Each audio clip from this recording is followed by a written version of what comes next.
সুযোগ সন্ধানী একাংশ ব্যবসায়ী কালোবাজারে শুরু করেছে বলে অভিযোগ। শনিবার মহারাজগঞ্জ বাজারে অভিযান চালালো সদর মহকুমা প্রশাসনের এনফোর্সমেন্ট টিম।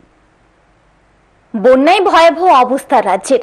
অভিযোগ, এই সুযোগে কতিপয় অসাধু ব্যবসায়ী বাজারে নিত্য প্রয়োজনীয় জিনিসের দাম বাড়িয়ে দিয়েছে।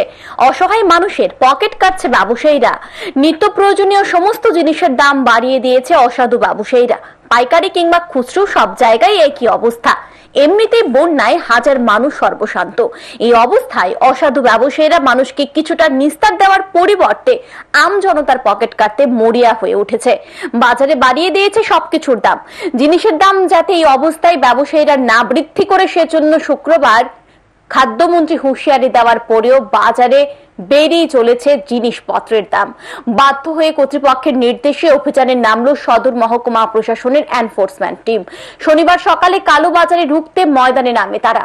এদিন মহারাজগঞ্জ বাজারের ব্যবসায়ীদের সঙ্গে প্রথমে বৈঠক করেন।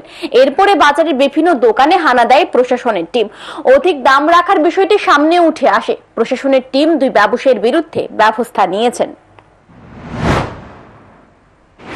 আজকে আমরা সকালে মহারাজগঞ্জ বাজারের বিভিন্ন ব্যবসায়ী বৃন্দ দিকে আমরা মিটিং করেছি। কিছু কিছু দোকান পরিদর্শনও করেছি। পরিদর্শন করে দেখলাম হোলসেল মার্কেটের থেকে কিছু কিছু দোকান একটু রেট বেশি নেয়।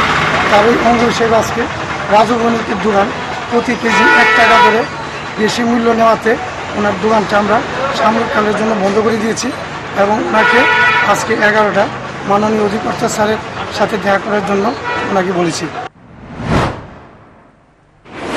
দাম যাতে বেশি রাখা না হয়, প্রশাসনের তরফে সতর্ক করে দেওয়া হয় ব্যবসায়ীদের। মাইক যোগে প্রচারও করা হয়। Bureau report, news today.